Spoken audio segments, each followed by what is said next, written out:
DZRH, member, kapisanan ng mga broadcaster ng Pilipinas.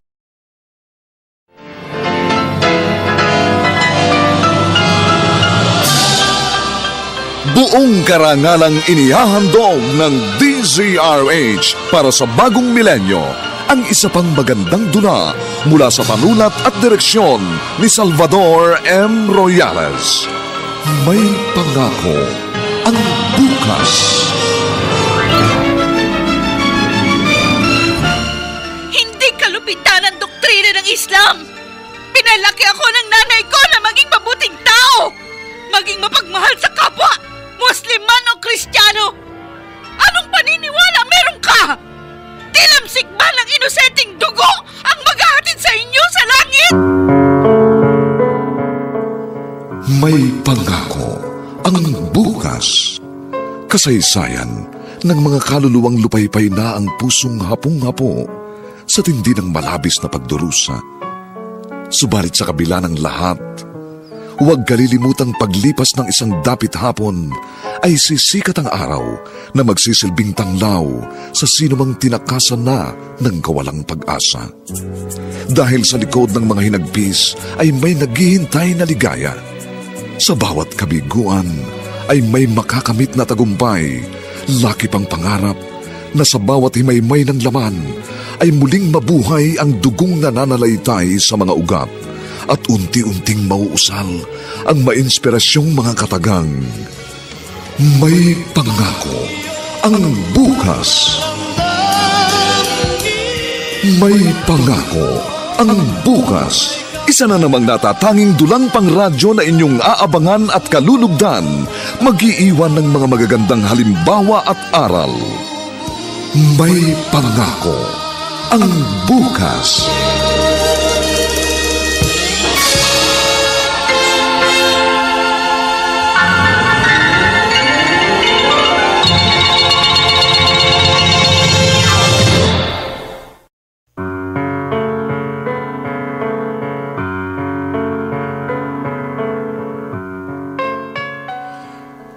Anong uri ng mga nilikha ang mga taong nagdiriwang sa pagdanak ng dugo ng mga inosenteng sibilyan?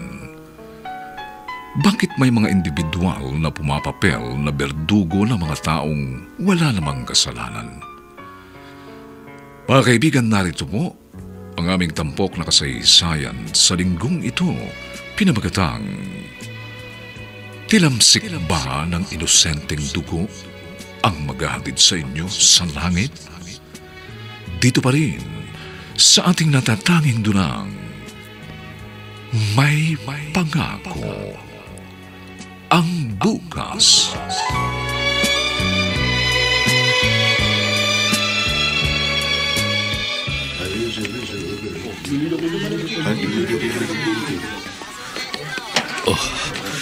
Tamang-tama. Maraming tao. Kailangan walang makapansin dito sa backpack na iiwan ko. Ayun, sa banda roon. Mas makapalang tao doon. Ito, dito ko naiiwan itong backpack. Tiyempo ako, tapos mabilis akong tatalilis. Heto na. Mga 5 segundo. Magkakagulo rito. 1, 2, 3, 4. Takbo!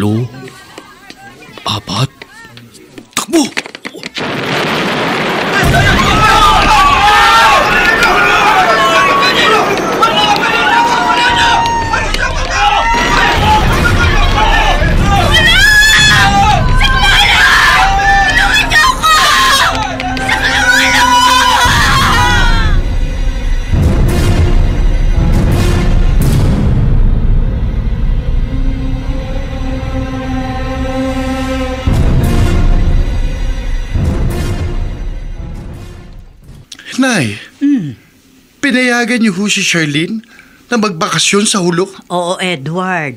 Ipinagpaalam siya sa akin ni Amina, anak ni Damir. Muslim sila pero nababaitan ako sa kanilang pamilya.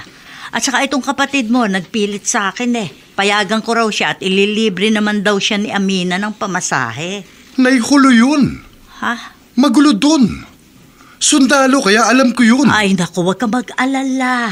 Hindi pa babayaan ni Amina ang kapatid mo. Isa pa, dun daw naman sila sa bayan. Ang alam ko, yung mga parting bulbundukin lang naman sa Mindanao ang magulo, anak. Leleng! Ay, Leleng! Naku, buksan mo nga itong pinto! Boses niya alimbasyang yun. Bakit kaya? Leleng! Bakit parang nagmamadali ang matandang yan? Aling Basya, sandali lang po. Leleng! Oh, Naku! Nanood ba kayo ng balita sa TV? hindi ho, bakit ho ba? May nangyaring pagsabog sa isang tiyanggi sa hulo. Oh. Marami daw yun namatay. Diyos ko. Inaalam pa raw ng mga sundalo kung suicide bomber ba yung nagpasabog ng sarili o kung may nag-iwan ng bomba doon sa gitna ng maraming tao. Ako naroon ho ang anak kong dalaga. Ay, alam ko. Kaya nga ako dapat ako din Alimbasyan, bakit ho natataranta kayo? Ano nangyari? Edward, may nangyari raw pambobomba sa hulo. Naroon ang kapatid mo. Yan nga ba sinasabi ko sa inyo eh. Nangyari lang kinatatakutan ko. Nangyari na, inay. Huwag mo na ako sisihin, anak. Kung hindi nyo pinayagan si Shirley na sumama kay Amina, hindi sana tayo nag-aalala ng ganito. Ang kapatid mo naman na mapilit. Magkaibigan sila ni Amina. Ang sinasabi ko nga sa iyo kahit ng paloleng, bakit ba naman hinayaan mo makipagkaibigan ng anak mo sa Amina na yan? Alam mo kahit kailan, hindi ako nagtiwala dyan sa Muslim. Edward, magbukas ka ng TV. Baka may balita tungkol sa pagsabog. Baka makabalita tayo kahit paano tungkol sa kapatid mo. Naku, mamamatay ako pag may masamang nangyari sa bunso kong anak.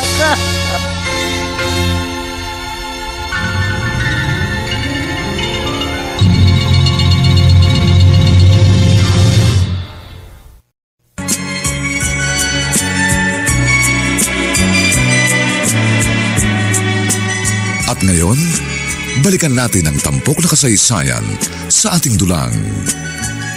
May pangako ang bukas.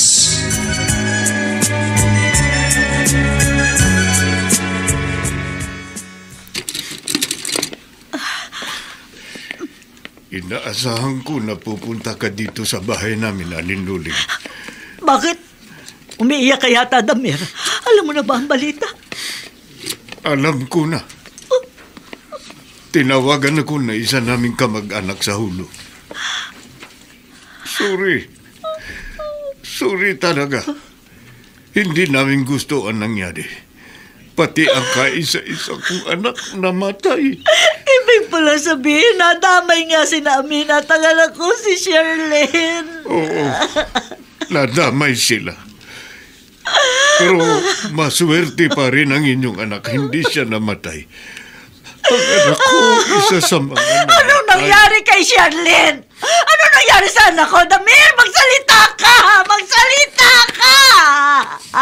Nasa ospital ang inyong anak. Pero ang anak ko, namatay siya. Gusto ko umuwi sa hulo para makita ang bangkay ng anak ko.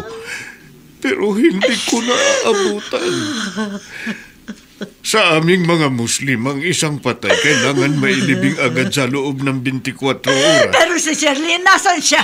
Nasan ang anak ko, Damir? Huwag sana kayong mabibigla. Buhay ang anak ko, hindi ba? Buhay siya! Buhay siya! Buhay ang anak ko! Oo, buhay si Charlene. Pero nasa ospital siya. Malubaba ang sugat ng anak ko. Ikinalulungkot kong sabihin sa inyo. Naputulan daw ng isang paa ang inyong anak. Hindi totoo yan! Hindi totoo yan! Ano na mangyayari sa buhay ng anak ko? Hindi totoo naputulan siya ng paa! Hayop talaga kayo! Hayop kayo! Hindi ko dapat pinayagan sumama sa anak mo ang anak ko! Barbaro kayong lahat! Barbaro kayo!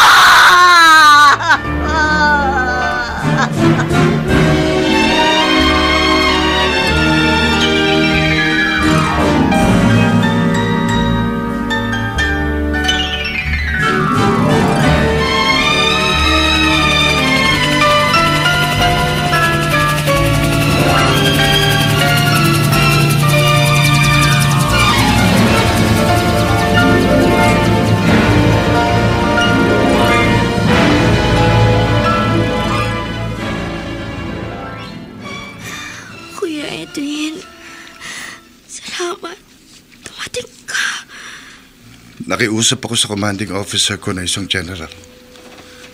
Sabi ko baka pwedeng ma-airlift ka pa uwi ng Maynila. Pinagbigyan niya ako. Nag-request siyang masundo ka ng military chopper. Kumusta si inay? Iyak nang iyak. Nag-alala nga ako eh. Baka atakihin siya nang matanggap niya balita. Lakas naman kasi ng loob mo eh. Bakit sumama ka sa kaibigan mo sa ulo? Sabi niya, sa city naman sila. Tahimik daw sa city. Pero tingnan mo nangyari. Nagkataon lang. Nanaroon ako sa maling oras. Maling lugar. Ang daming lugar na pwede mong pagbakasyonan. Bakit sa ulo pa? May mga kaibigan ka naman sa ibang probinsya. Sa Bulacan, Bataan, Batangas. Ang daming ibang lugar. Huwag mo na akong sisihin, kuya. Nahawa lang ako sa iyo, Charlene. Ang ganda-ganda mo. Tapos hayang ka.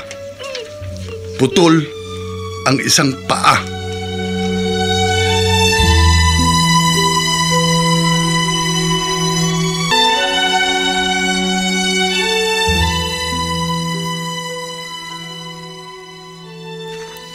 Ira, ano ba? Bilisan mo ang pag-iimpake. Kailangan makaalis agad tayo rito. Oo, ito nga patapos na.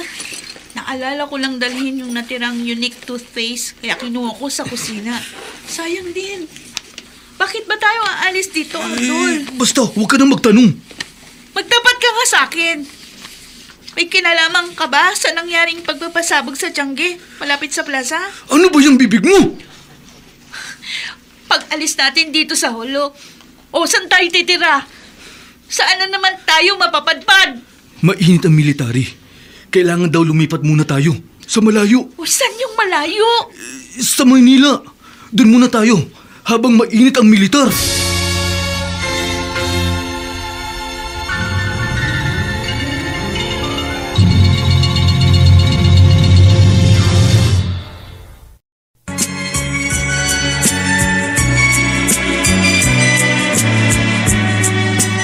At ngayon, balikan natin ang tampok na kasaysayan sa ating dulang. May pangako ang bukas.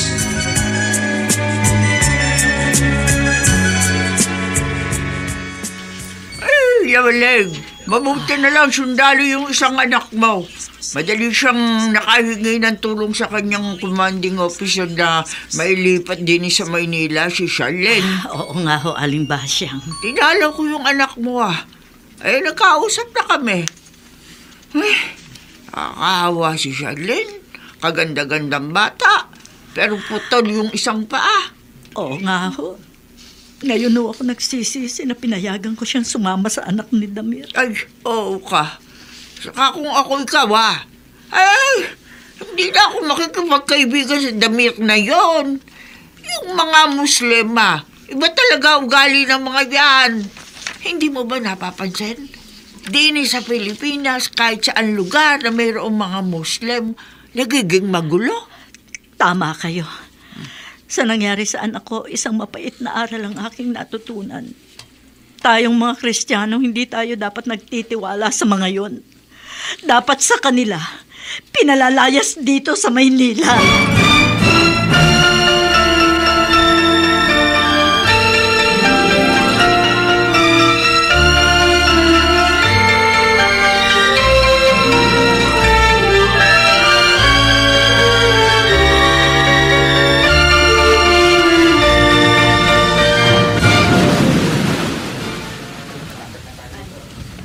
Ira, narito na tayo sa pier sa Maynila. Basta tandaan mo, maging maingat ka sa pagsasalita. Walang dapat mahalata ang pinsan ko. Ano? Mahalatang ano? Sa mga kaanak ko sa Holo, walang nakakaalam na kasapi ako ng... Alam mo na yun. Kahit si Manong Damir, hindi niya alam. Sino si Manong Damir? Anak ng pinsan ni Amma. Second cousin ko. Oh, di ba? Isa ang anak niya sa mga naging biktima ng ginawa mong pag-iiwan ng bomba sa bakbak dun sa Tiangge. Ang bibig mo ano ba? Pero, Ganun talaga ang misyon. Kung minsan, may buhay na napapabuwis kahit hindi dapat madamay. Nasasakripisyo. Nagiging collateral damage. Hindi ko alam na andun sa Tiangge ang anak ng pinsan ko ng gabing yun. ay naku Abdul, ako natatakot sa ginagawa mo. Sinabi ko naman sa'yo, di ba? Huwag kang matakot. Gagabayan tayo ni Allah.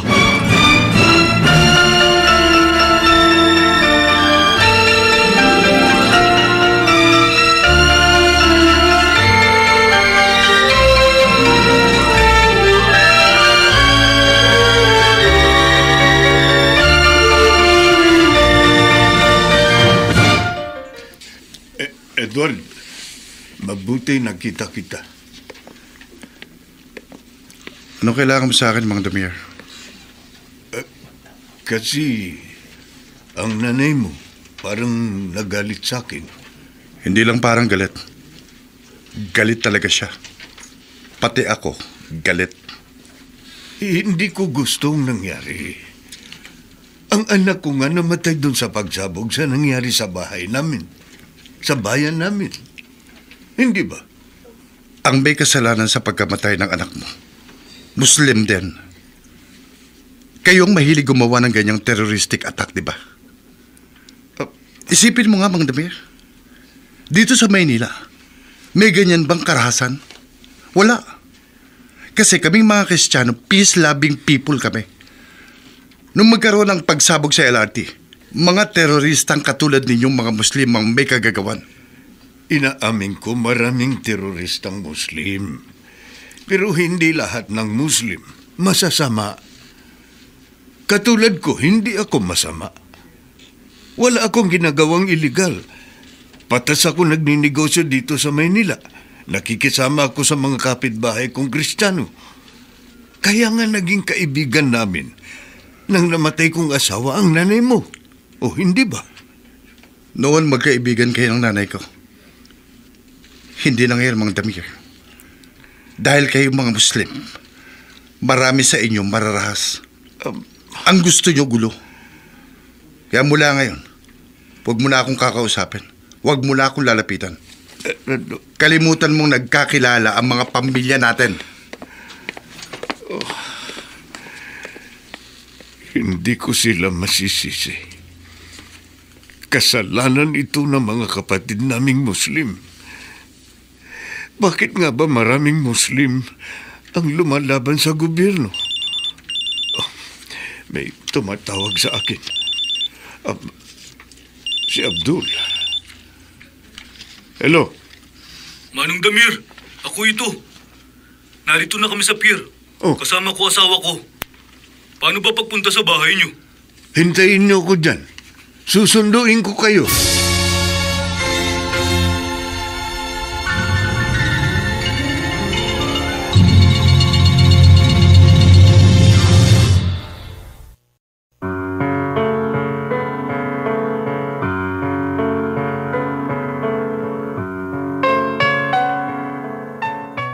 Hindi kaya magkaroon ng kutob si Damir na ang kanyang kukup-kupin ay ang mismong taong nakapatay sa kanyang anak.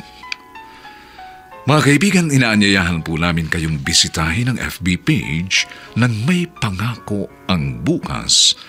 Nakahanda po kaming tugunan ang inyong mga mungkahi o suggestion para lalo naming mapaganda ang ating programa. Samantala, ang mga nagsiganap ay sina Vilma Borromeo Estillore, Olive Madridejos, Susan Robles, Lionel Benjamin, Phil Cruz, Bobby Cruz, Kent Villamor, at si Rosana Villegas sa papel na Ira. Dinapatan ng tunog ni Jerry Mutia, sa musika ni Buboy Sanonga. Superbisyong teknikal ni na Eric Lucero at Bong Muyar. Ang kasaysayang ito ay mula sa panulat ni Alex Areta at sa direksyon ni Alan Ortega. Ito po ang inyong kaibigan June Martin Legaspi, nag-aanyayang huwag po ninyong kaliligtaang sundan at pakinggan ang mga susunod pang papainit na kabanata ng kasaysayang ito. Tilamsik ba ng inosenteng dugo ang maghahatid sa inyo sa langit? Dito pa rin sa ating natatanging dulang, may pangako. Ang bukas.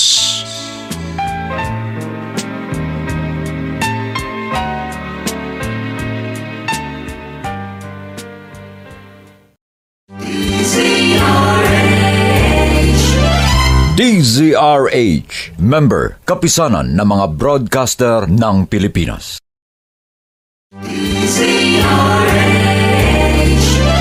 DZRH, member, kapisanan ng mga broadcaster ng Pilipinas.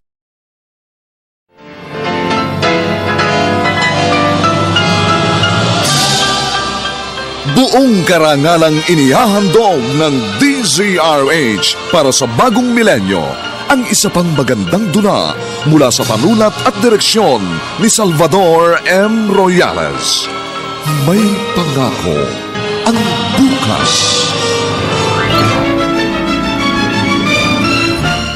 Hindi kalupitan ang doktrina ng Islam. Pinalaki ako ng nanay ko na maging mabuting tao. Maging mapagmahal sa kapwa, Muslim man o Kristiyano. Anong paniniwala meron ka? Tilamsik ba ng inosenteng dugo ang maghahatid sa inyo sa langit? May pangako ang bukas. Kasaysayan ng mga kaluluwang lupaypay na ang pusong hapong-hapo sa tindi ng malabis na pagdurusa. Subalit sa kabila ng lahat, huwag kalilimutang paglipas ng isang dapit hapon ay sisikat ang araw na magsisilbing tanglaw sa sinumang tinakasan na ng kawalang pag-asa. Dahil sa likod ng mga hinagpis ay may naghihintay na ligaya. Sa bawat kabiguan ay may makakamit na tagumpay, laki pang pangarap na sa bawat himaymay ng laman ay muling mabuhay ang dugong nananalaytay sa mga ugat at unti-unting mauusal ang mainspirasyong mga katagang. May pangako ang bukas. May pangako ang bukas. Isa na namang natatanging dulang pangradyo na inyong aabangan at kalulugdan, mag-iiwan ng mga magagandang halimbawa at aral. May pangako ang bukas.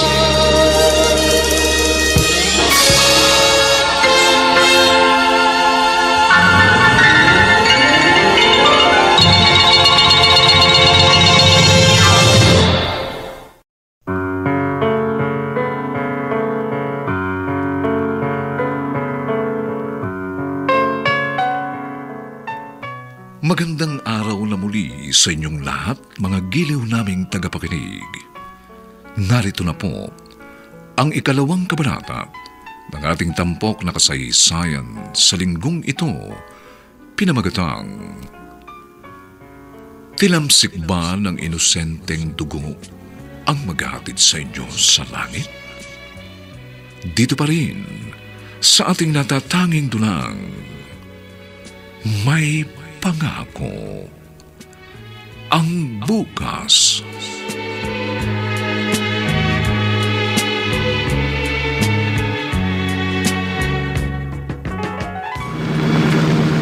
Manong Damir, salamat sinundo mo kami. Meron ka palang multicab. Oo, ginagamit ko ito sa maliit na negosyo ko. Kargahan ko ng mga paninda. Saka ganito rin service ko. Pag meron ako lakad. Ay, isa nga pala, itong asawa mo, Muslim din ba? Ay, oo Manong, Muslim din ako.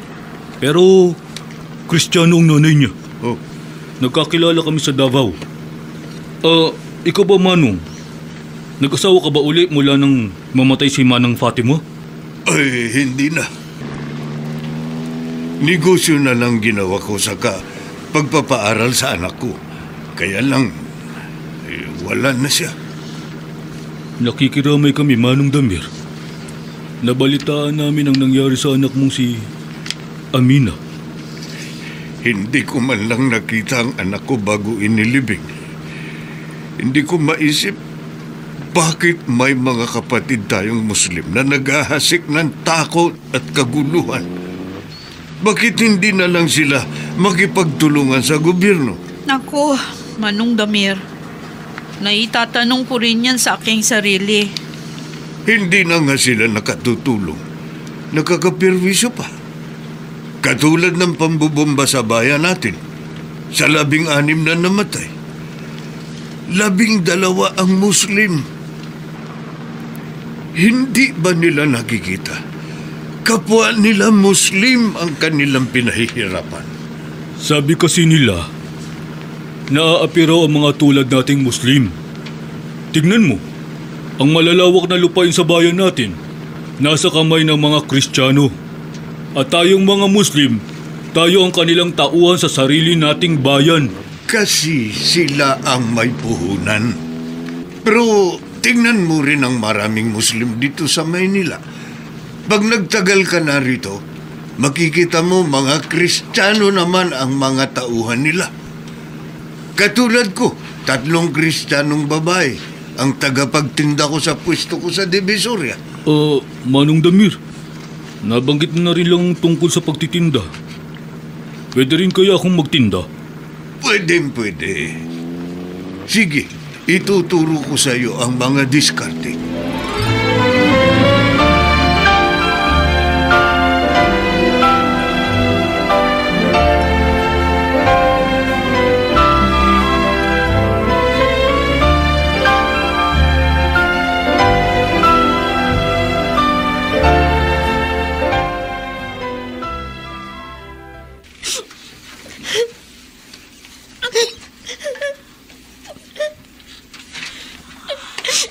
Sherlyn, alam ko kaya hindi matapos-tapos ang iyong pag-iyak. Iniisip mo ang kalagayan. Ano pong mangyayari sa buhay ko, Nay? Isa na lang po ako. Lakasan mo ang loob mo, anak. Nagsisisi ako na sumama ako kay Amina. Gusto ko kasi makarating sa iba't ibang lugar. Ito na pala ako. Sa totoo lang, sinisisi ko rin ang sarili ko, anak. Dapat hindi kita pinayagan. Sa isang banda, maswerte ka pa rin dahil buhay ka. Bakit ganun sila, Nay? Bakit ganun kaitim ang putiin nila? Bakit wala silang awa sa inosenteng tao? Anak, tama na. Sa ginagawa nila, naninira sila ng buhay, ng pamilya. Nawawasak sila ng mga pangarap. Nakakagalit sila. Kasumpa-sumpa ang mga teroristang yan!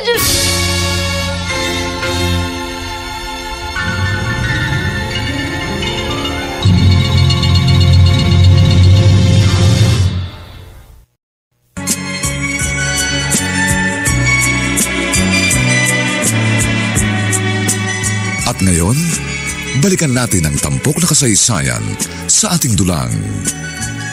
May pangako ang bukas.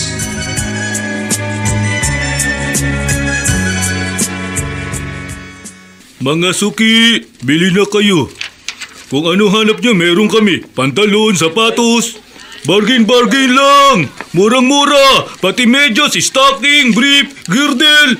Lapit-lapit na! Uy, maganda to ha. Magkano tong sapatos? 280 lang. Wala na bang bawas? Boss, mababa na yun. Wala nang tawad. Ganun ba? Pwede bang isukat? Pwede. Dito mo isukat. Ayan, sige. Kita mo, kasyang-kasya. Sakto! Kukunin ko na to! Ito nga pala yung bayad, Salamat. Ayan, inilagay ko na sa plastic, ha? Salamat, boss. Salamat din. Sige. Tama si Manong Damir. Malakas pagkakitaan ang pagtitinda ng sari-saring gamit sa bangketa. Maglalagay ka lang ng konti sa mga nangungulekta. 20 sa umaga, 20 sa gabi. Tapos, pwede na kaming magtinda kahit nakakaabala kami sa mga tao. Pansamantala, dito muna ako. Kumikita na ako. Ligtas pa ako sa mga sundalo.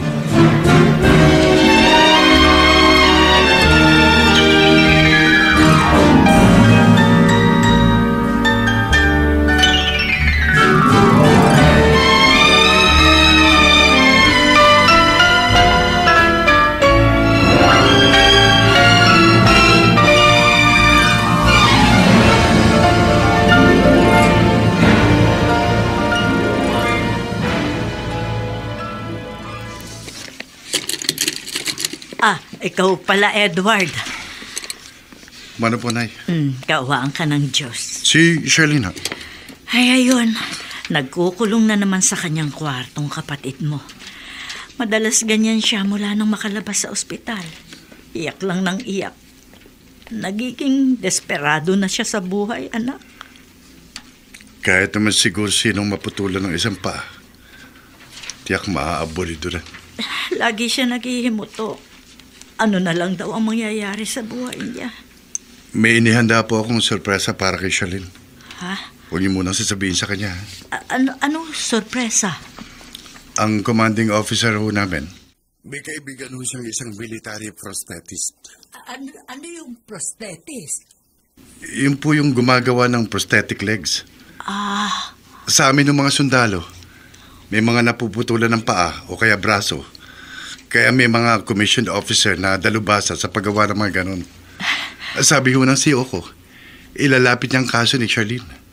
Ipanghihingi raw niya ng tulong. Ay naku, sana nga, Edward. Sana nga. Baka sakaling bumalik ang dating sigla sa buhay ng kapatid mo.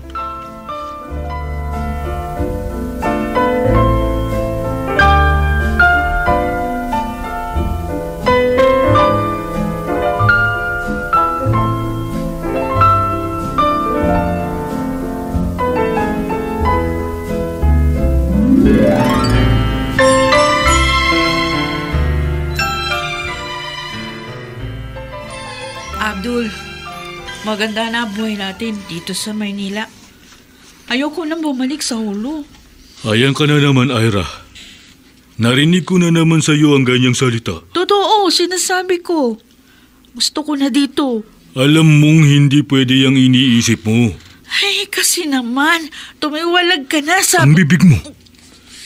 Sinabi ko naman sa iyo, di ba? Magdahan-dahan ka sa pagsasalita mo. Tahimik na buhay natin dito, Abdul. Sa Hulong magulo. Wala tayo katahimikan. Dito kumikita tayo ng maayos sa pagtitinda. Bakit di natin gayahin si Manong Damir? Maluwag na siya sa buhay. May ipon na. Ira, magkaiba kami ng pinsan ko. Siya gusto lang niya mag-ipon ng pera, magpayaman. Iba ako. Gusto ko mag-ambag ng tulong sa grupo nating mga Muslim. Dahil may malaking inaasahan akong gantimpala mula kay Allah.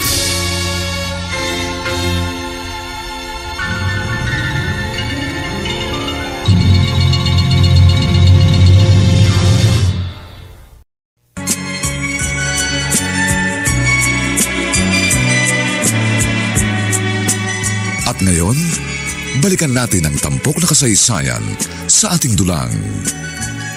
May pangako ang bukas.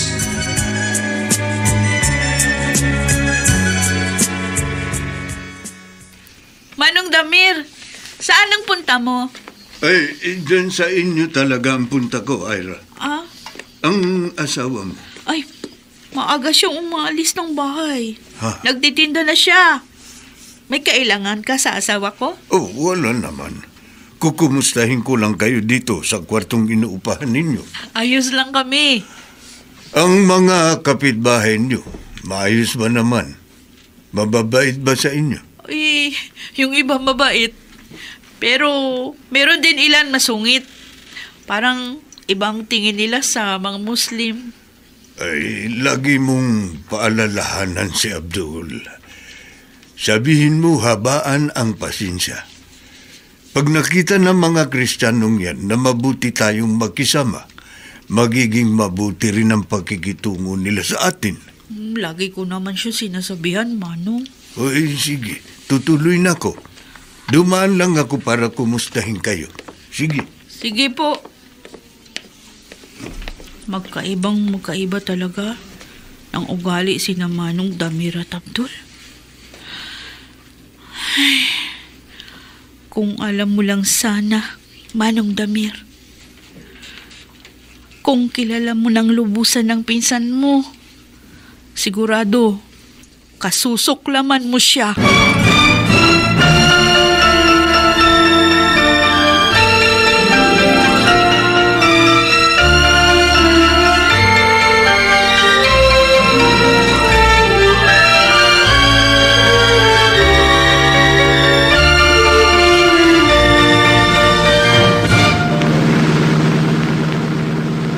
Kuya Edward, saan ba talaga tayo pupunta? Bakit sinundo mo kami ni inay nitong military jeep? Secret lang muna. Mamaya mo na malalaman pagdating natin sa lugar na sadya natin. Kakainis naman eh. Bakit pa surpresa pa? Oo nga naman, Edward. Sabihin mo na sa kapatid mo. Malalaman din naman niya. Sige na nga, sabihin ko na. Pupunta tayo sa klinik ng isang prosthetist. Prosthetist? Ano yun? Ang mga prosthetist ang gumagawa ng artificial legs ng mga taong napuputulan ng paa. Tulad mo. At wala tayong babayaran. Totoo, kuya? Magkakaroon na ako ng prosthetic leg? Makakalakad na ulit ako? Oo, anak. Pag nagkaroon ka na ng artificial na paa, kahit paano, makababalik ka sa mga dating ginagawa mo. At kapag sanay ka na sa paggamit ng prosthetic leg, pwede ka nang maghanap ng trabaho kung gusto mo. May tatanggap kaya sa isang tulad ko na baldado? Ano ka ba?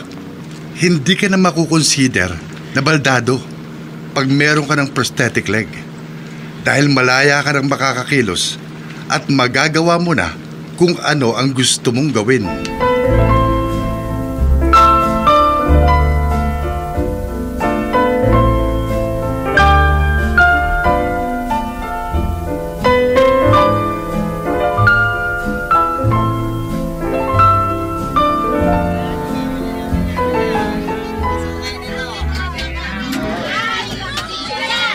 Salamat, Suki. Ay, mura na itong pantalon na nabili ko sa'yo. Salamat din. O, sige. Sige, ingat. Maganda na naman ang kinita ko ngayong maghapon. Pag nakaipon na ako ng malaki, babalik na ako sa hulo. Tiyak, naghihintay na sa akin ang mga kasamahan ko. Ipagpapatuloy na namin ang aming misyon.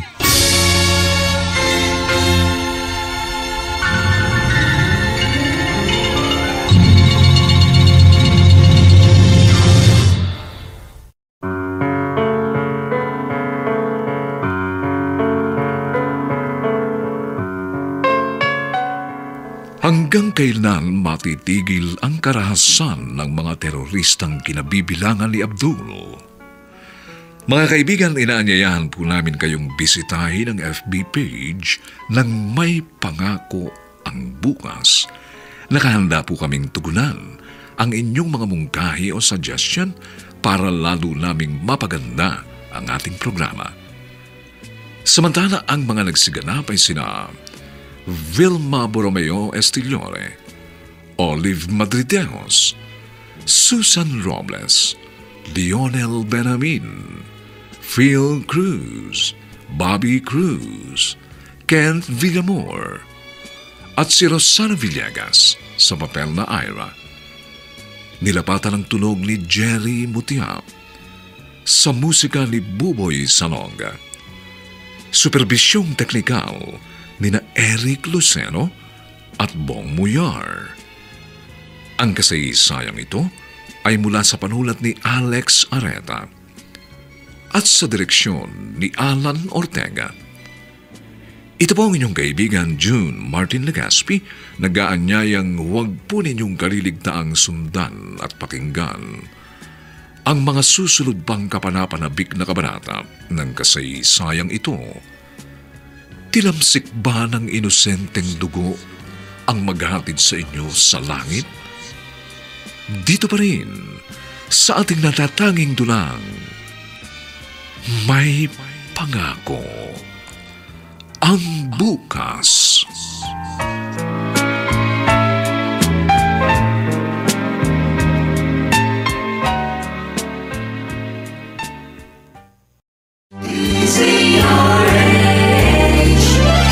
DZRH, member, kapisanan ng mga broadcaster ng Pilipinas.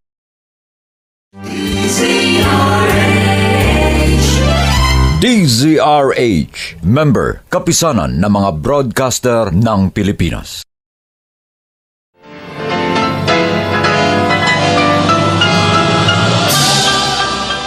Buong karangalang inihahandog ng DZRH para sa bagong milenyo ang isa pang magandang dula mula sa panulat at direksyon ni Salvador M. Royales.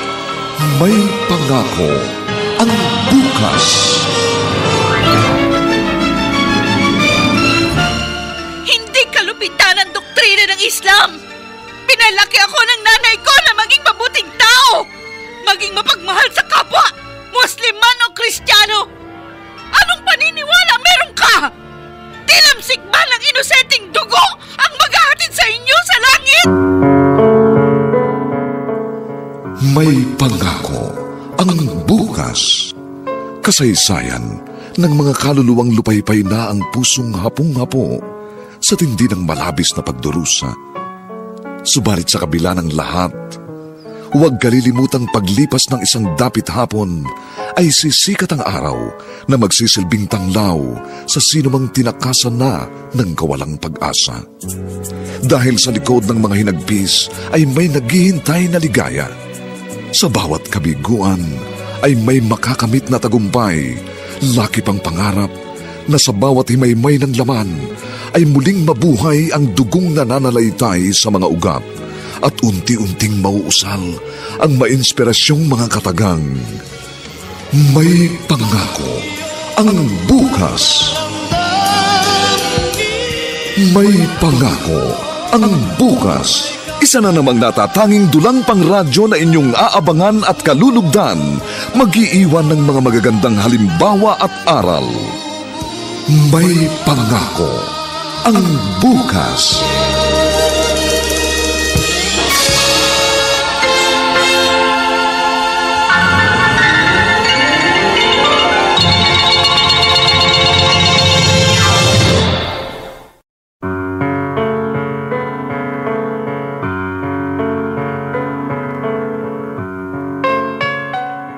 Magandang umagang muli sa inyong lahat, mga kaibigan. Narito na po ang ikatlong kabanata ng ating tampok na kasaysayan sa linggong ito, pinamagatang Tilamsik ba ng inosenteng dugo ang maghatid sa inyo sa langit? Dito pa rin, sa ating natatanging dulang, may pangako ang bukas.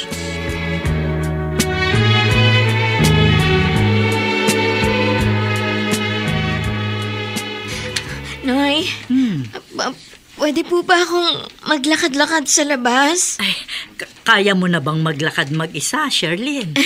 Mahigit 1 linggo pa lang mula nang magawan ka ng prosthetic leg. Kaya mo na bang manimbang, ha? Kaya ko na po. Wala naman akong tigil sa pagpapractice dito sa loob ng bahay natin. Kung gusto mo, sasamahan kita. Ay, wag na po. Hindi naman ako lalayo.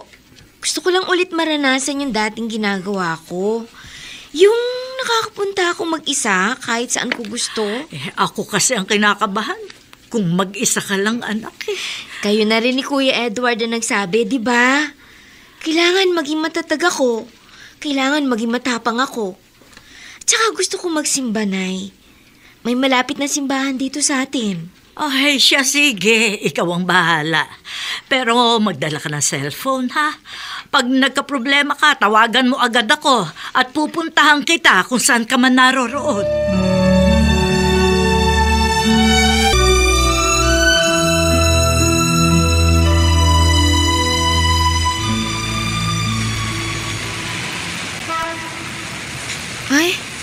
Nalibang pala ako sa paglalakad. Karating na pala ako dito sa bandang Abinida. Medyo pagod na rin ako. Medyo sumakit yung buto ko sa tuhod. Kung saan nakasalpak ang prosthetic leg ko. Papahinga muna ako dito sa isang tabi. Bili na mga sister, mga brother. Bili na. Stocking, medyas, girdle. Bagi-bagi, lapit na kayo. Bili na, sige na, bili na. Kahit walang suot na taki, ang tinderong yun sa kanyang intonation, halatang Muslim siya. Miss, lapit ka na dito sa mga tinda ko. Habang nagpapahinga ka, pumili ka na pwede mong bilhin. Girdle, para mukhang sexy. Kung sa bagay, hindi ka naman mataba. Maganda ka. Nang bola pang Muslim na to. Lapit na kayo, bili na kayo, sige na. Teka, bakit parang familiar sa akin ang mukha ng Muslim na ito? Lapit na, mura-mura lang. Parang nakita ko na siya. Saan ko ba siya nakita? Ay, bakit ko ba pagkakaabala isipin ko saan ko siya nakita? Baka kamukha lang niya. Hindi na ako masyadong pagod. Sige na nga, tutuloy na ako sa simbahan. At magsisimba muna ako bago umuwi sa bahay namin.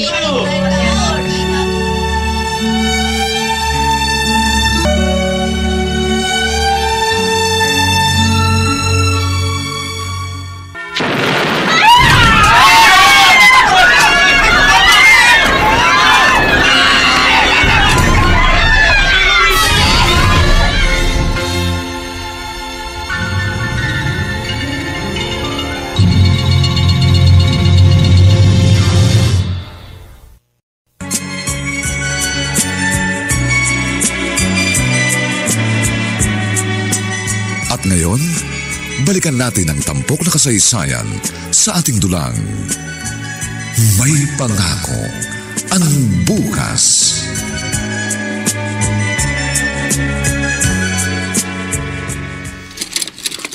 Sherlyn, naku, salamat naman at umuwi ka na.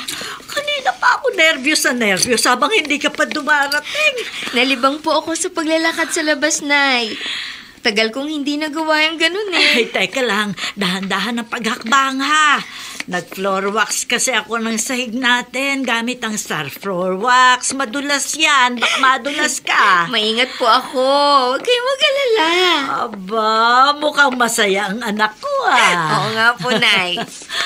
Medyo umiika pa ako sa paglalakad. Pero pag ganito nakamaong pants ako, hindi na masyadong halata na putol ang isang binti ko. Sabi nga ng prosthetis na gumawa ng artificial leg mo, malaki pa ang pag-asa mo sa buhay.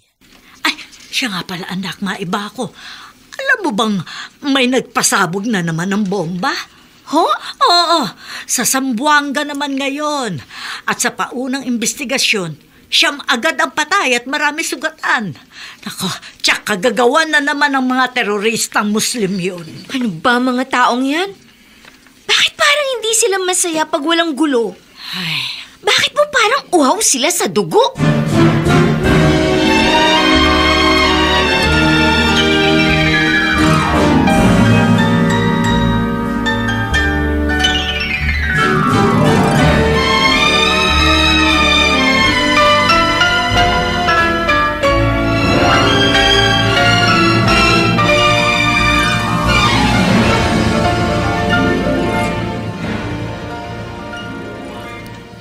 Apat na ang bilang ng mga namatay sa panibagong pagpapasabog ng mga terorista sa isang simbahan sa Katimugang Mindanao. Inaalam pa ng mga otoridad kung ito ba'y isang kaso ng suicide bombing. Magbabalik po ako para sa karagdagang pag-uulat. Ira, patayin mo na ang TV. Yan lang ang balitang gusto kong mapanood. Parang nangingisla pa yung mga mata mo, Abdul. Siyempre. Tiyak, mga kasamahan mo ang gumawa ng pagpapasabog, ano? Ang bibig mo, ano ka ba? Nakakagalit na kasi ang ginagawa nyo. Muslim ka, Ira. Dapat matuwa ka.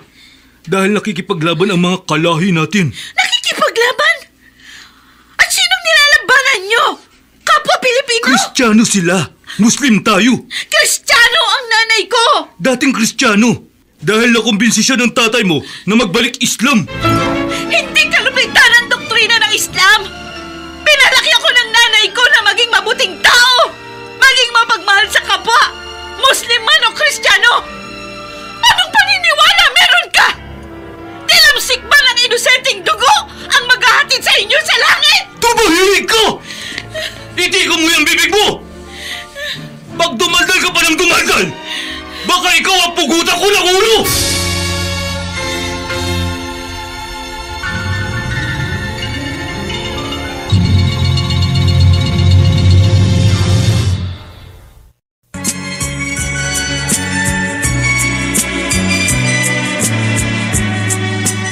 At ngayon, balikan natin ang tampok na kasaysayan sa ating dulang. May pangako ang bukas.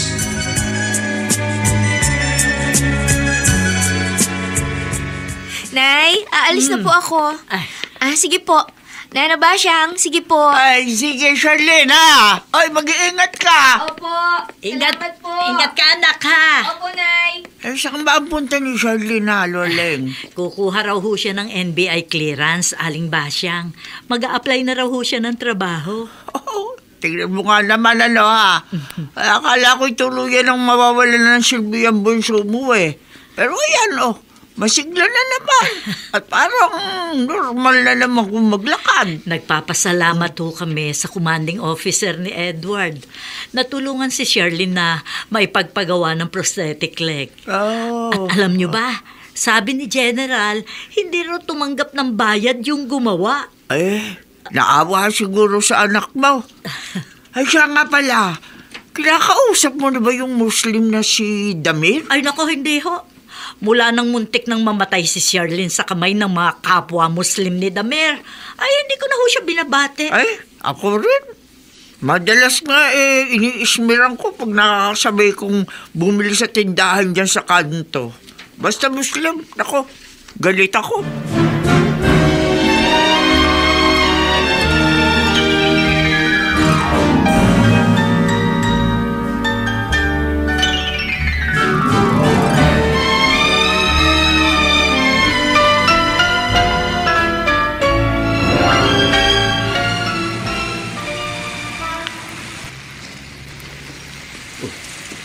Dati, masaya na ako sa kaling ito.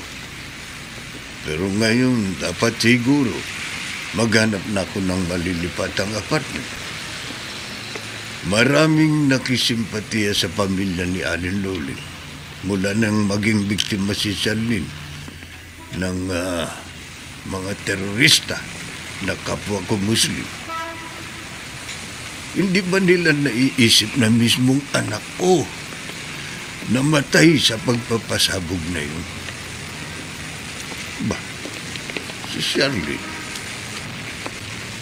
totoo nga pala na balitaan ko. May artificial na paan na raw siya. Magandang hapon, Sherlyn. Galit ka pa rin ba sa akin? Gusto kong alisin ang galit ko sa inyo, Mang Damir. Gusto kong alisin ang galit sa inyo, mga Muslim. Pero tuwing nakakakita ako ng lalaki na kasuot ng ganyang takiya, naaalala ko ang nangyari sa akin sa bayan nyo. Kahit hindi ko ipaliwanag sa iyo, alam mong wala akong kasalanan. Pero kalahi niyo ho sila.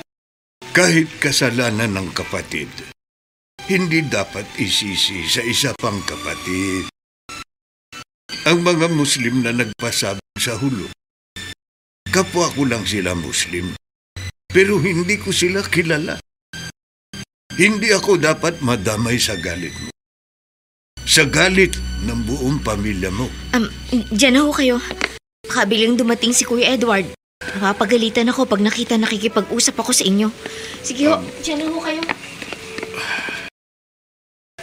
Hindi ko masisisi ang mga Kristiyano kung ganito ang pagtingin ng marami sa aming mga Muslim. Mga katulad kong Muslim ang sumisira sa pangalan namin. Manong Damir? Ikaw pala, Ira. Nakita ko, inaway ka nung babaeng nakasalubong mo. Hindi niya ako inaway. Nakita ko nagalit siya. Nagtaas ng boses. Anong nangyari? Siya ang kaibigan ng anak ko. Kaibigan ni Amina? Oh, best friend niya. Kasama siya ng anak ko nang magbakasyon sa Hulo. Namatay ang anak ko. Yung babaeng nakita mo, naputulan ng isang paa. Ah, siya pala yun. Pero nakita ko, normal naman siya nakakalakad. Ay, may artificial siyang paa. Huh? Plastic. Anak siya ng kapitbahay ko na dating malapit kong kaibigan. Pero ngayon, galit silang lahat sa akin. At kasalanan yun ng mga kapatid nating Muslim.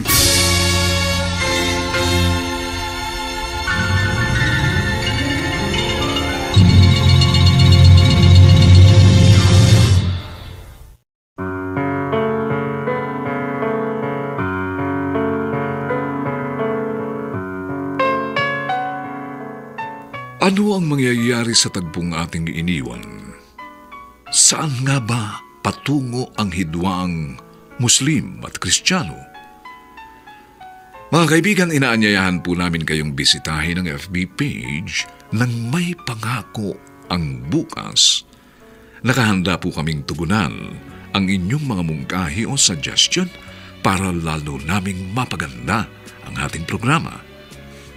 Samantala, ang mga nagsiganap ay sina Vilma Borromeo Estillore, Olive Matideos, Susan Robles, Lionel Benjamin, Phil Cruz, Bobby Cruz, Kent Villamor, at Rosano Villegas sa papel na Ira.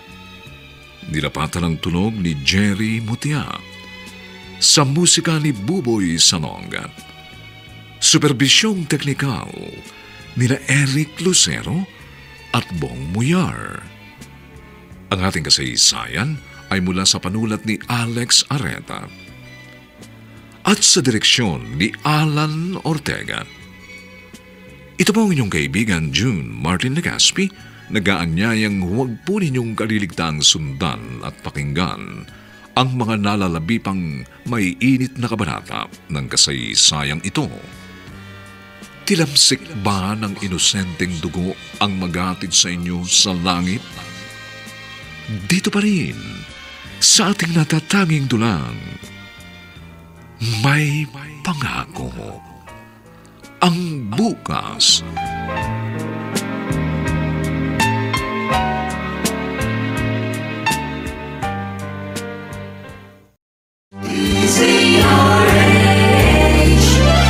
DZRH, member, kapisanan ng mga broadcaster ng Pilipinas.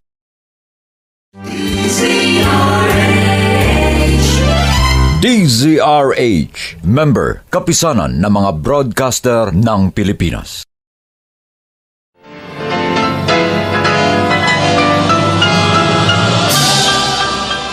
Buong karangalang inihahandog ng DZRH para sa bagong milenyo ang isa pang magandang dula mula sa panulat at direksyon ni Salvador M. Royales. May Pangako ang Bukas.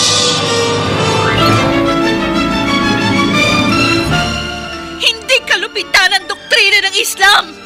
Pinalaki ako ng nanay ko na maging mabuting tao. Maging mapagmahal sa kapwa, Muslim man o Kristiyano. Anong paniniwala meron ka? Tilamsik ba ng inosenteng dugo ang maghahatid sa inyo sa langit? May Pangako ang Bukas. Kasaysayan ng mga kaluluwang lupaypay na ang pusong hapong-hapo sa tindi ng malabis na pagdurusa.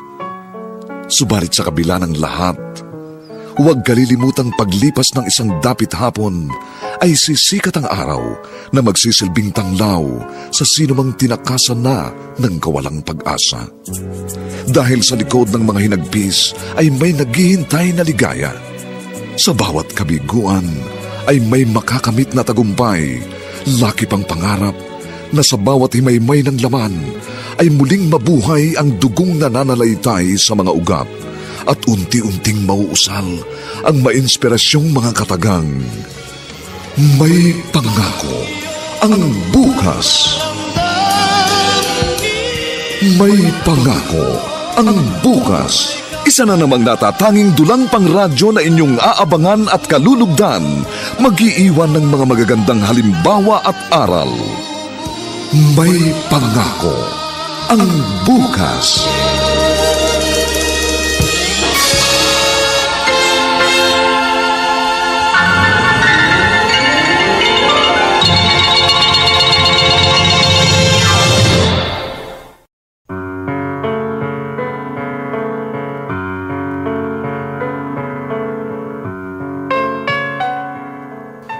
Magandang umagang muli sa inyong lahat, mga giliw naming tagapakinig.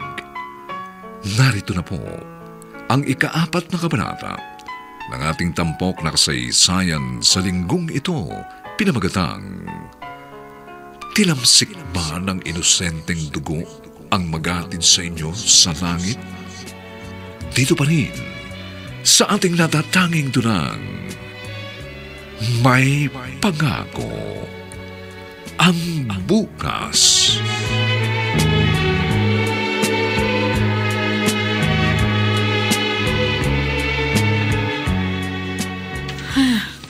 Ang babaeng yung pala, ang kaibigan ng anak ni Manong Damir. Ilang beses ko na siya nakita. Kaya pala medyo umiika kung maglakad. Artificial leg lang yung paa niya. Kawawa naman. Pero salamat naman. Nagkaroon ng paang plastic. Kahit papano, normal siyang nakakagalaw nang walang saklay. Ira, hindi na ako kumatok. Nakita kong bahagyang nakabukas ang pinto. O Abdul, bakit ang aga mo yatang umuwi? Hindi maganda ang pakiramdam ko. Kaya maaga akong nagligpit ng mga paninda. May niluto ka ba pagkain? Oh, mabuti pala maaga akong bumili ng isda sa talipapa. O halika na, paghahain kita. Sige. Siya nga pala ha? Maganda ka. Ha? Malapit na tayong umalis dito. O bakit? Saan tayo pupunta? Kinontak na ako ng grupo. May nag-text sa akin. May bago kaming misyong gagawin.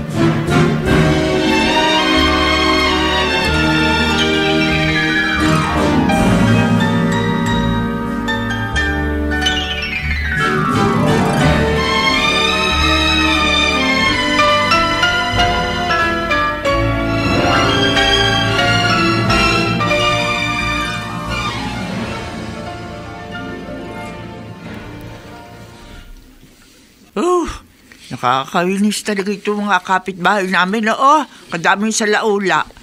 Dito pa rin nagtatapon ng basura malapit sa kanal. Pag kinalkal ng aso, kakalat yung mga plastic at babara sa kanal. Kaya pagdating ng tag-ulan, ayaw, pare-pareho kaming binabaha. Kakabulis talaga. Magandang hapon. Pwede po magtanong. Hinahanap ko po ang tito ko. Damir po ang pangalan, sa kalyeng ito raw po siya nakatira. Muslim ka ba? Opo. Kilala niyo po ba ang tito ko? Naka! Huwag ka sa akin magtanong. Ayoko nakikipag-usap sa Muslim. Alis ka dyan! Alis! Pasensya na po. Pasensya na. Totoo pala ang sabi sa akin ng ibang kapatid naming Muslim. Dito sa Maynila, sa plado mga Kristiyano, ay heto, Muslim din na makakasalubong ko. May suot na takiya. Sana kilala niya si Tito Damir.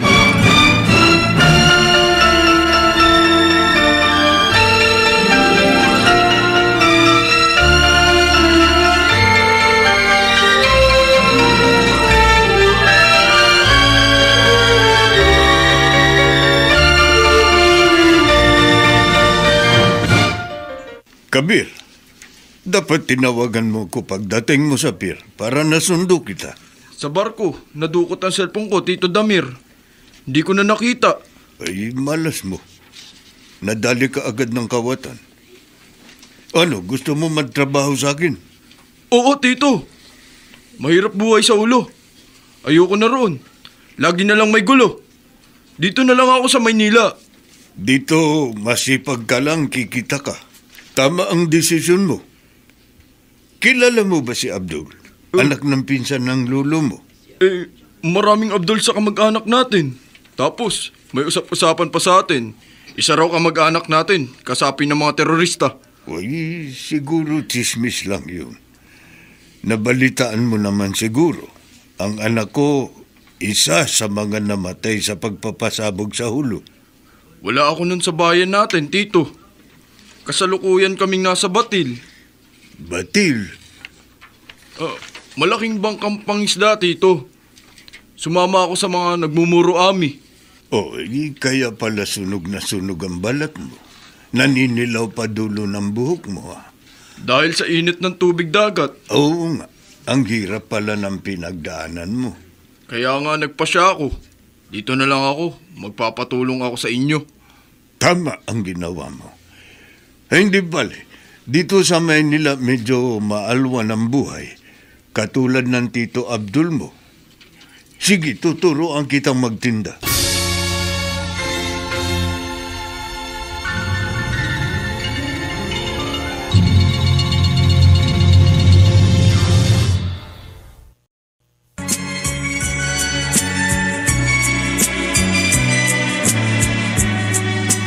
At ngayon, balikan natin ang tampok na kasaysayan sa ating dulang. May pangako ang bukas.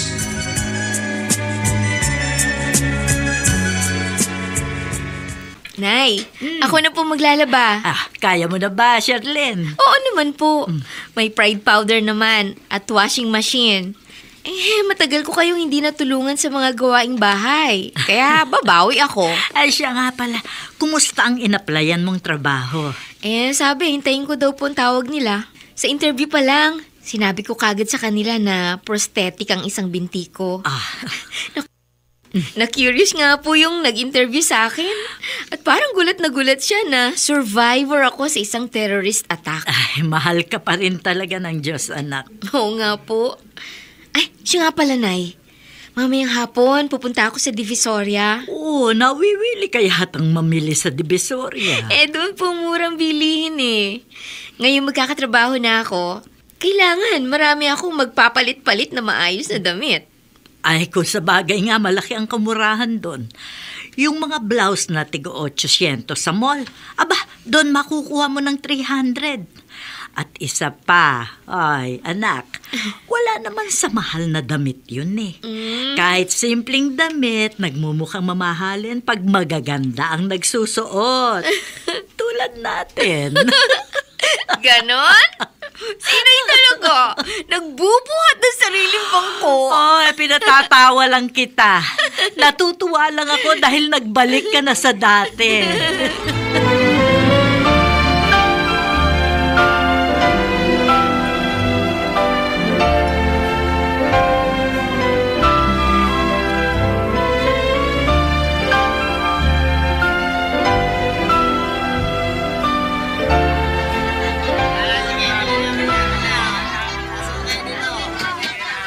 Lapit-lapit kayo, mga suki! Kurtina, punda, unan, at mga gamit pang kusina. Bili na! Murang-mura lang. Lapit lang, lapit. Huwag lang kayo mahiya. Kurtina, punda, unan, Damir, kumusta ang pagtitinda mo? Ayos lang po, Tito Damir. Kanina, mabili. Pero ngayong tanghali, medyo matumal na. Ganyan talaga ang pagtitinda. Minsan malakas, madalas mahina. Pero tiyaga na. Oo nga po. Mas mabuti ito kaysa magmuro ami. Ay, sige. Pupunta ako sa pwesto ko. Ingat ka dyan. Opo.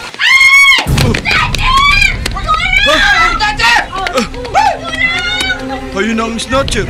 Tumatakbo papunta dito sa direksyon ko. Heto na siya. Akin na ang bag ng babae. Huwag ka makialam! Baka gusto mo ikaw ang lagyan ko ng klimo sa tagiliran! Ano siya, kuya? Hindi mo ako matatakot! Ganun ha? Tanggapin mo ito! Hoy, may sinaksak! Tawag mo ng pulis! Sinaksak siya! Tulungan niyo siya! Dali natin sa ospital!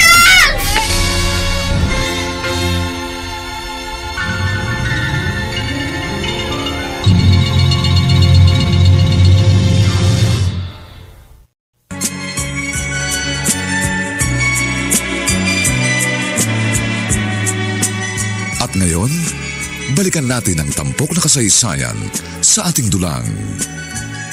May pangako ang bukas.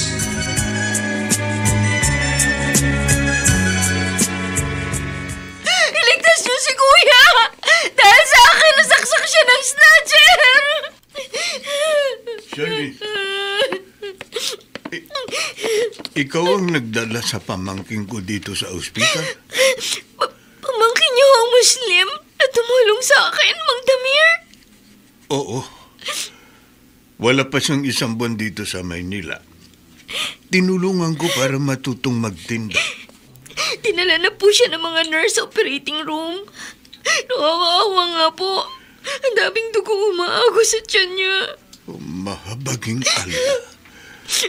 Tulungan po ninyong pamangkin ko. Huwag niyo po siyang pabayaan.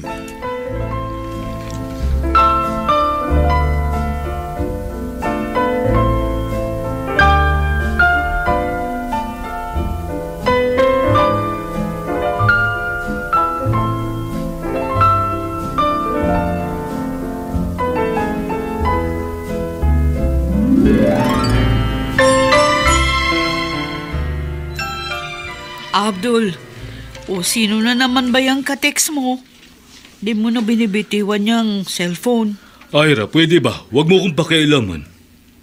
Ay, alam mo na ba yung nangyari dun sa isang kamag-anak niyo? Yung binatang bagong dating dito sa Maynila. Bakit? Anong nangyari kay Kabir? Nasaksak! Ha? Sinong sumaksak? Snatcher! Kasi hinarang niya yung nanghablot ng bag ng dalaga. Alam mo ba, ang dalagang yun. Yun pala, kasama ni Amina nang mag-iwang ka ng bomba sa tiyangge. Ang bibig mo! Ano ka ba?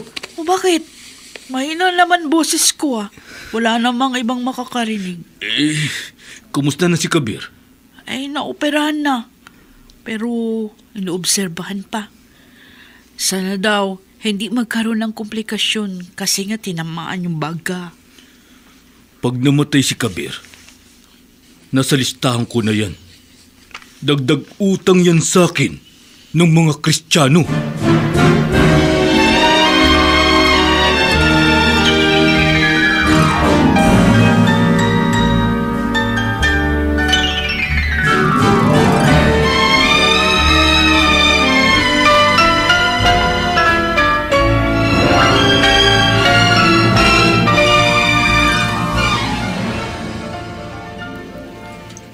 Nasa kampo ko. Tinawagan ako ni Inay.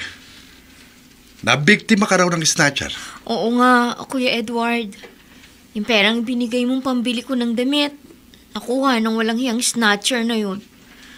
Tapos nga, nasaksak pa niya ang pamangkin ni Mang Damir. Ang ibig mo sabihin, Muslim ang tumulong sa'yo? Pamangkin ni Mang Damir? Oo, Kuya. Nagulat nga ako dumating sa ospital si Mang Damir. Hindi ko alam na Muslim ang lalaking yun na nagtangkang harangin yung snatcher. Nakaramdam din ako ng hiya sa sarili nang malaman kong pamangkin pala ni Damir yung tumulong sa kapatid mo, Edward. Kumusta na ang lagay nung nasaksak? Naoperahan na raw. Pero delikado pa rin daw ang lagay. Inoobserbahan ng mga doktor kung hindi magkakaroon ng komplikasyon. Sana naman ay makaligtas siya.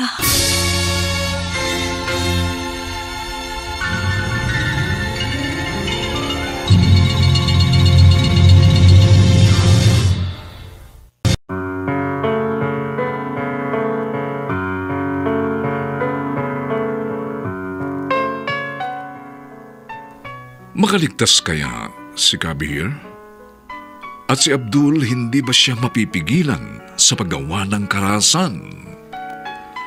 Mga kaibigan, inaanyayahan po namin kayong bisitahin ang FB page ng May Pangako ang Bukas. Nakahanda po kaming tugunan ang inyong mga mungkahi o suggestion para lalo naming mapaganda ang ating programa. Samantala, ang mga nagsiganap ay sina Vilma Borromeo Estillore, Olive Madrideos, Susan Robles, Lionel Benjamin, Phil Cruz, Bobby Cruz, Kent Villamor, at si Rosana Villegas sa papel na Ira. Nilapatan ng tunog ni Jerry Mutiap, sa musika ni Buboy Salonga. Superbisyong teknikal ni na Eric Lucero at Bong Muyar. Ang kasaysayang ito ay mula sa panulat ni Alex Areta at sa direksyon ni Alan Ortega. Ito po ang inyong kaibigan June Martin Legaspi, nag-aanyayang huwag po ninyong kaliligtaang sundan at pakinggan ang kapanapanabik at mainit na huling kabanata ng kasaysayang ito. Tilamsik ba ng inosenteng dugo ang maghahatid sa inyo sa langit? Dito pa rin, sa ating natatanging dulang, May Pangako ang Bukas.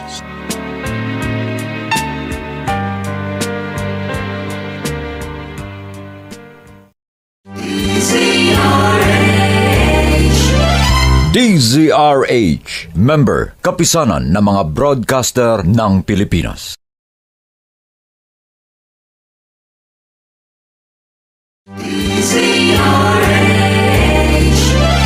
DZRH, member, kapisanan ng mga broadcaster ng Pilipinas.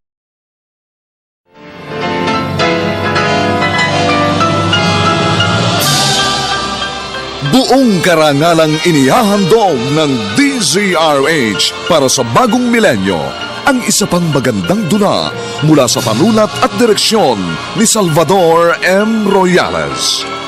May Pangako ang Bukas. Hindi kalupitan ang doktrina ng Islam. Pinalaki ako ng nanay ko na maging mabuting tao, maging mapagmahal sa kapwa, Muslim man o Kristiyano. Anong paniniwala meron ka?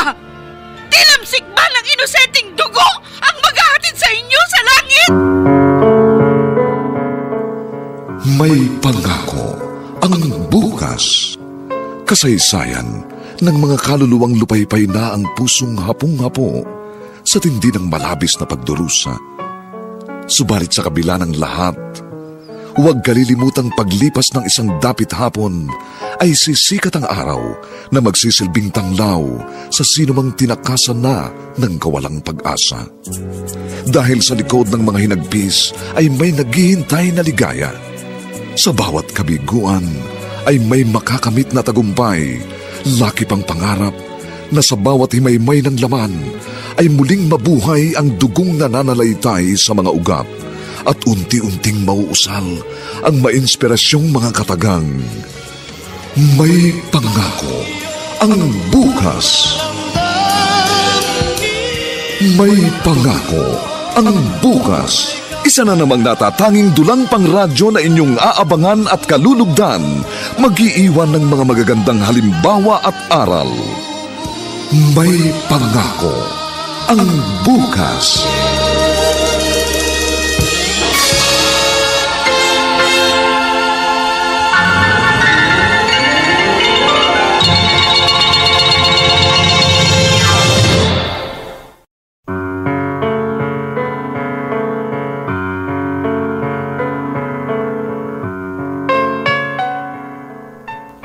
Magandang umagang muli sa inyong lahat, mga giliw naming tagapakinig.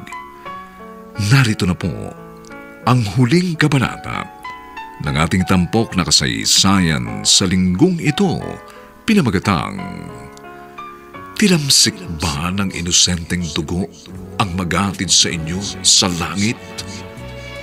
Dito pa rin, sa ating natatanging dunang, may pangako. Ang bukas.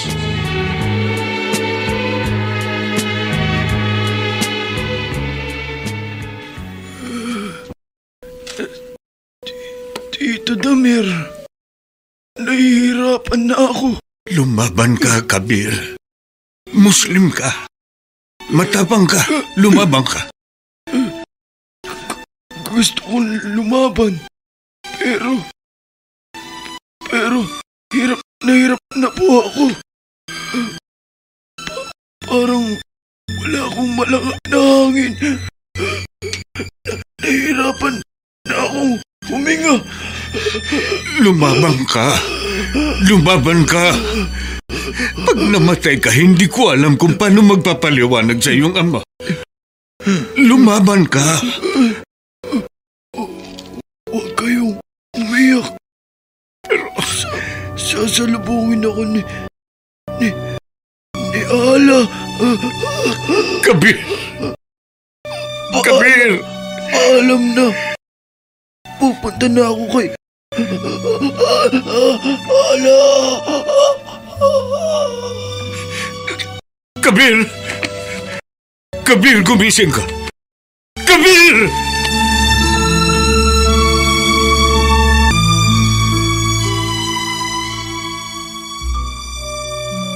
Edward, kanina ka pa nakadungaw dyan sa bintana. Iniisip mo ba ang asawa mong nasa Hong Kong? Isa na yun sa mga naisip ko, Nay.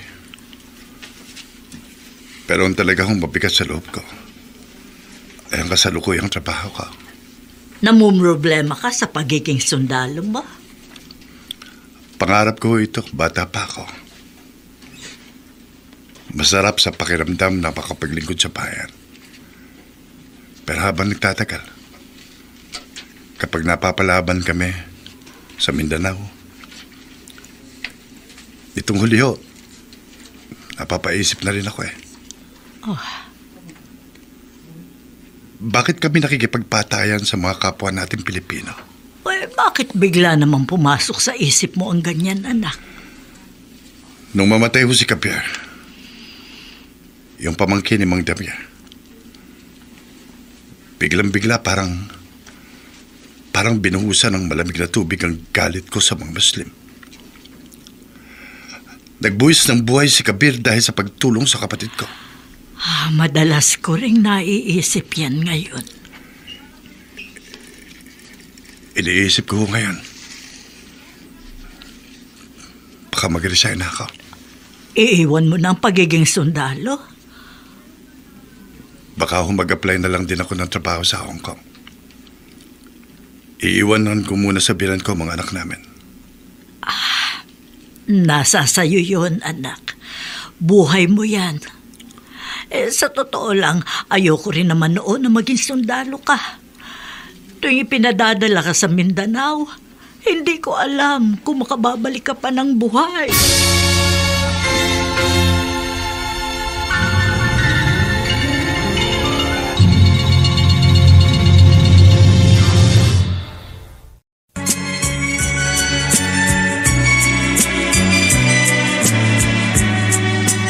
At ngayon, balikan natin ang tampok na kasaysayan sa ating dulang. May pangako ang bukas.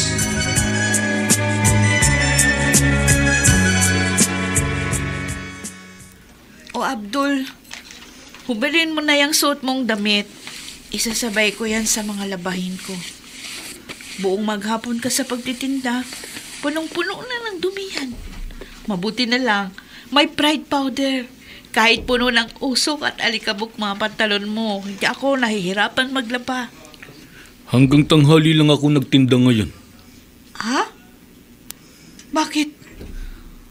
Anong ginawa mo hanggang hapon? Hinakot ko na sa bodega ni Manong Damir ang lahat ng paninda ko. Nag-imbentaryo kami. Nagkwentuhan kami. Bakit nga? Hindi na ako magtitinda. Babalik na tayo sa hulo. Kailangan na ako doon. May naghihintay na misyon sa akin. May plano na naman kayo. Manggugulo na naman kayo. Ang tagal na nating mag-asawa. Lagi ka pa rin ganyan. Hindi ka pa rin ba nasasanay sa klase ng buhay ko? Mahirap makasanayan ang klase ng buhay.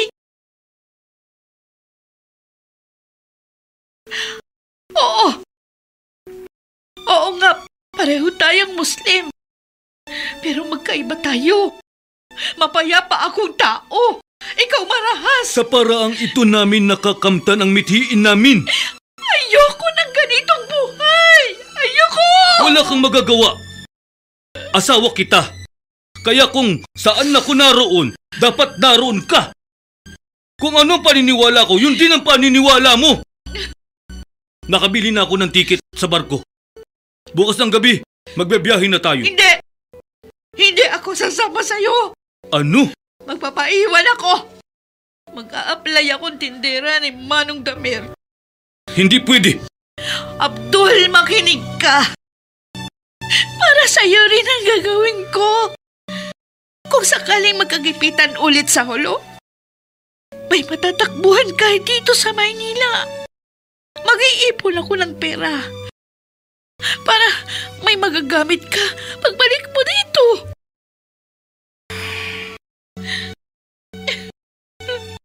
Kung sa bagay, may katwirang ka. Iriripan ko na lang ang isang tiket. Sasabihin ko na lang, nagkasakit ang kasama kong pasahero, kaya hindi makakabiyahe.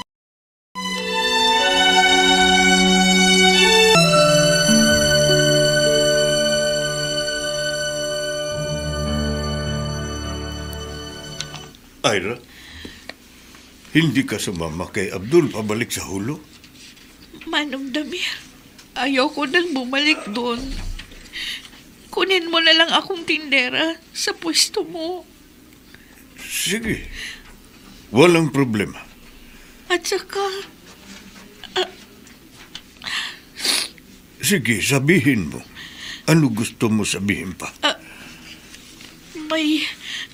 May gusto akong ipagtapat sa iyo, Manong. Ano yun? Bakit bigla kang umiyak? Anong sasabihin mo? Manong Damir, matagal ko nang inilihim ito. Pero hindi ko na kaya. Kailangan malaman mo ang totoo.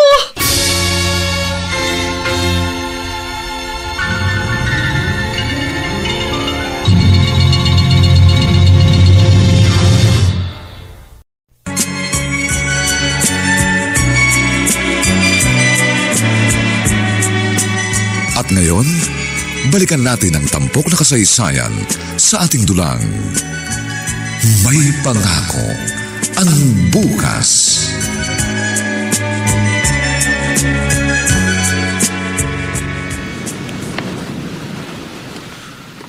Pag nakasakay na ako sa barkong ito,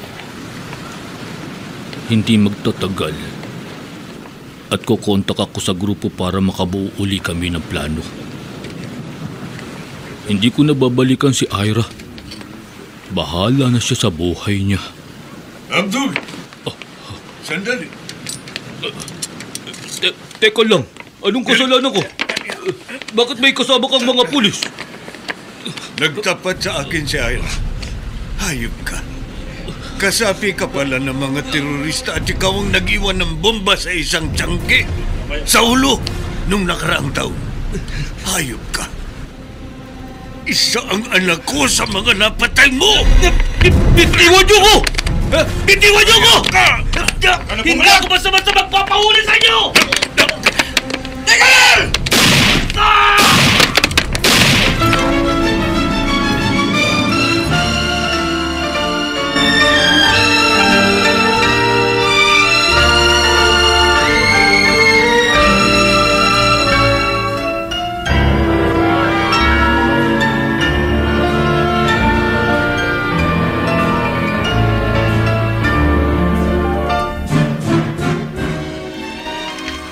Damir, Napanood namin sa TV ang balita. Napatay ng mga pulis ang pinsan mo. Oo nga ho, Mang Damir. Nakikiramay ho kami. Salamat ho, Aling Loling. At sa iyo rin, Edward. Matagal na panahon na hindi ninyo ako kinausap. Lungkot na lungkot ako sa nangyari.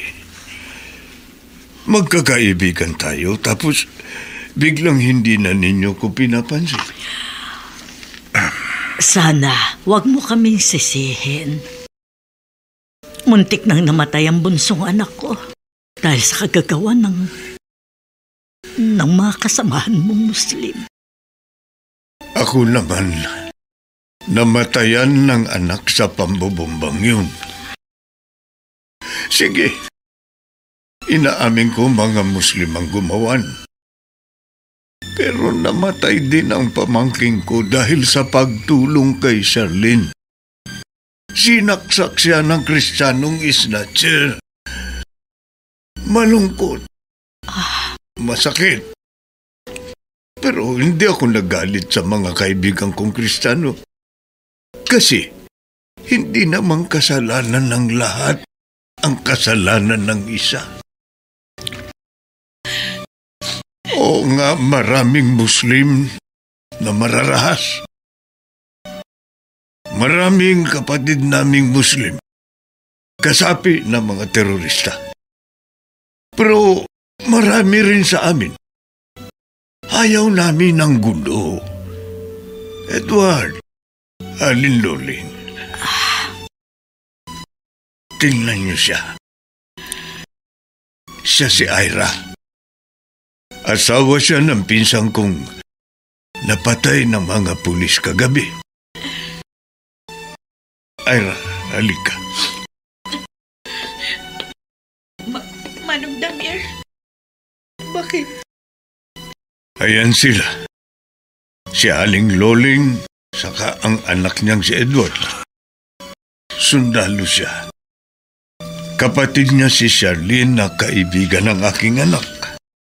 Iyon pong naputulan ng isang paa sa pagsabog sa ulo. Oo, Ineng. Bunsong anak ko yun. Nakamit na po ng anak ninyo ang hustisya, Manang. Kami pong mga Muslim, mapagmahal din kami sa katarungan. Gusto rin po namin ang tahimik na buhay. Yan din ang gusto naming mga sundalo. Pero maniwala kayo. Hindi namin gusto makipagpatayan sa mga kapatid ninyong Muslim. Alam ko yun. Kaya nga, sinuplong ko ang aking asawa. Anong ibig mo sabihin? Sino ang asawa mo? Edward. Si Abdul ang kanyang asawa. Ang pamangking ko. Hindi ko alam na kasapi pala siya ng mga terorista. Nang ipagtapat sa akin ni Ira ang buong pagkatao ng pamangking ko, magkasama kaming nagsuplong sa mga pulis. Kaya natutop si Abdul sa pier bago pa siya makasakay ng barko. Naroon po ako sa di kalayuan. Tinatanaw ko yung gagawing pag-aresto sa asawa ko. Pero nagpilit pong makakawalan si Abdul sa mga pulis. Nagtangka siyang tumakas. Kaya napilitan ng mga pulis na barilin siya. Nang bumulag na ang asawa ko, tumakbo ko papalapit sa kanya. Nayakap ko ang duguan niyang katawan. Masakit yun sa akin. Pero sabi ko, kung ang kamatayan ng masasamang Muslim ang magiging tulay upang magkasundo-sundo ang mga Moro at Kristiyano. Kaya kong ulitin ang ginawa kong pagsusuplong sa kanya. Nakikiramay kami sa iyo, Ira. Salamat po, Aling Luling. Ito po ang tandaan nyo. Kami pong mga Muslim. Katahimikan din po ang hanap namin. Ayaw din po namin ng karahasan. Isa pong patunay ang aking ginawa. Kahit ang kahulugan noon, pagtataksil sa tiwala ng aking asawa.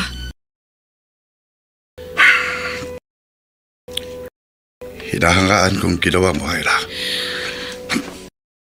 Kung may iba pang Muslim na kaya rin gawin ang ginawa ko sa kapwa ko Muslim, siguro mas mababawasan ang gulo.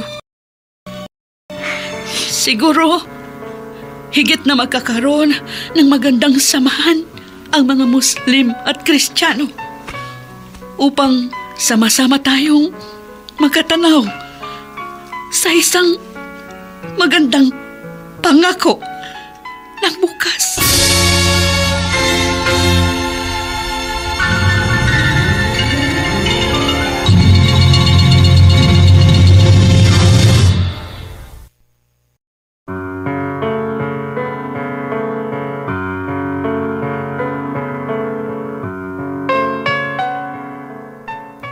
Sumainyo mga kaibigan, ang aming tinampok na kasaysayang alam po naming inyong kinalugdan at kinapulutan ng magandang aral sa buhay, pinamagatang, tilamsik ba ng inosenteng dugo ang maghatid sa inyo sa langit? Samantala, inaanyayahan po namin kayong bisitahin ang FB page ng May Pangako ang Bukas. Nakahanda po kaming tugunan ang inyong mga mungkahi o suggestion para lalo naming mapaganda ang ating programa.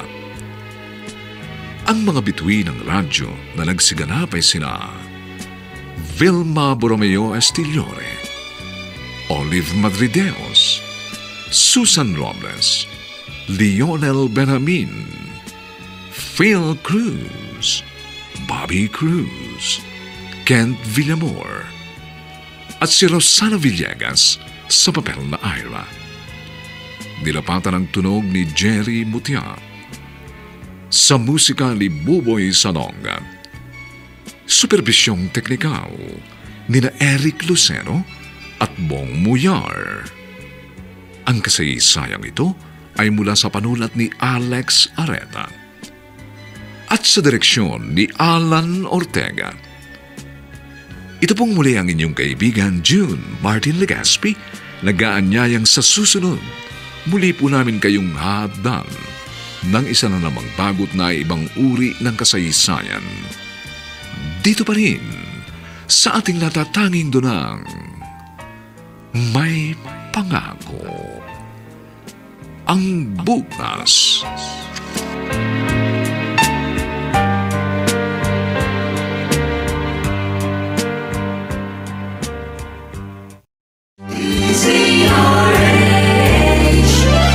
DZRH, member, kapisanan ng mga broadcaster ng Pilipinas.